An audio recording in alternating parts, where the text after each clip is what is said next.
Untuk orang Johor, kita orang jumpa satu tempat baru. Korang bayar RM22. Makanan daripada hujung sini, belakang sana sampai hujung sana, semua korang boleh ambil unlimited refill. Eat all you can. Ketam masak lemak, ketam black pepper, ada udang, ada sotong, ini daging dendeng, siakap 3 rasa. Sebelah sini ada berpuluh-puluh lauk-lauk lain. Ada ikan pari, ada kupang, rendang daging, ikan patin. Bukan setakat nasi putih, ada nasi minyak, nasi biryani, nasi pulau, nasi kabuli, ayam, daging, kambing, semua ada.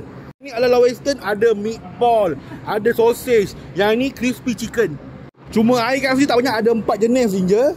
Ada lagi kari kambing, sup daging, tom yum pun ada. Semua ni, semuanya korang boleh ambil unlimited.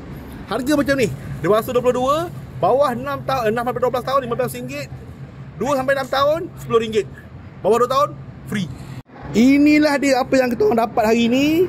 Ada sotong, ada ketam, ada udang, ada daging, ada kambing. Semua kita orang ambil. Tapi korang mungkin dapat lauk yang berbeza ikut hari-hari tertentu. Yang ni jackpot, Yong Tau Fu dengan lobster. Ni lobster betul sebelah, datang dengan 6 jenis sos, RM25. Kalau tak percaya kau tengok sini. Ni, makan sepuasnya, buffet nasi campur, RM22.